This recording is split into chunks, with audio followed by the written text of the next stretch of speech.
நிச்சயமாக எவர் அல்லாஹுவின் வசனங்களை நிராகரித்துக் கொண்டும் நீதமின்றி நபிமார்களை கொலை செய்து கொண்டும் மனிதர்களிடத்தில் நீதமாக நடக்க வேண்டும் என்று ஏவுவோரையும் கொலை செய்து கொண்டும் இருக்கின்றார்களோ அவர்களுக்கு நோவினை மிக்க வேதனை உண்டு என்று நபியே நீர் நன்மாராயம் கூறுவீராக.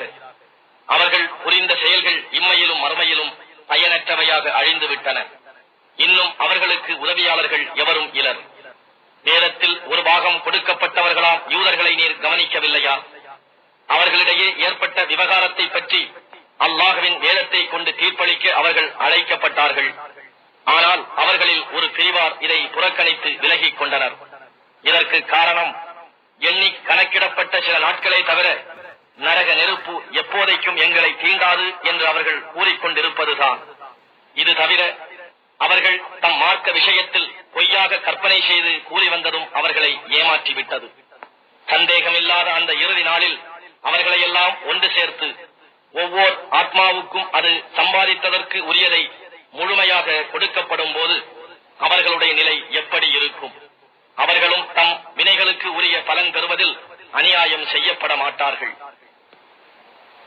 நபியே நீர் கூறுவீராக, நாயனே ஆட்சிகளுக்கெல்லாம் அதிபதியே, நீ யாரை விரும்புகிறாயோ அவருக்கு ஆட்சியை கொடுக்கின்றாய். இன்னும் ஆட்சியை நீ விரும்புவோரிடம் இருந்து அகற்றியும் விடுகிறாய். நீ நாடியோரை கண்ணியப்படுத்துகிறாய், நீ நாடியவரை இழிவுபடுத்தவும் செய்கிறாய். நன்மைகள் யாவும் உன் கைவசமே உள்ளன. அனைத்து பொருட்கள் மீதும் நீ ஆற்றல் உடையவனாக இருக்கின்றாய். நாயனே நீதான் இரவை பகலில் புகுத்துகின்றாய், நீதான் பகலை இரவிலும் புகுத்துகின்றாய். மரித்ததிலிருந்து உயிர் உள்ளதை நீயே வெளியாக்குகின்றாய், நீயே உயிர் உள்ளதிலிருந்து மரித்ததையும் வெளியாக்குகின்றாய். மேலும் நீ நாடியோருக்கு கணக்கின்றி கொடுக்கின்றாய். மோமீன்கள் தங்களை போன்ற மோமீன்களை அன்றி காபிர்களை தம் உற்ற துணைவர்களாக எடுத்துக் கொள்ள வேண்டாம். அவர்களிடம் இருந்து தங்களை பாதுகாத்துக் கொள்வதற்காக அன்றி உங்களில் எவரேனும் அப்படி செய்தால் அவருக்கு அல்லாஹ்விடத்தில் எவ்விஷயத்திலும் சம்பந்தம் இல்லை. இன்னும் அல்லாஹ் தன்னை நினைவு கூறுமாறு உங்களை எச்சரிக்கின்றான்.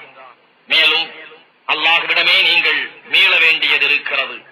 நபியே நீர் கூறும், உங்கள் உள்ளத்தில் உள்ளதை நீங்கள் மறைத்தாலும் அல்லது அதை வெளிப்படையாக தெரியப்படுத்தினாலும் அதை அல்லாஹ் நன்கறிகிறான். இன்னும் வானங்களில் உள்ளதையும் பூமியில் உள்ளதையும் அவன் நன்கறிகிறான்.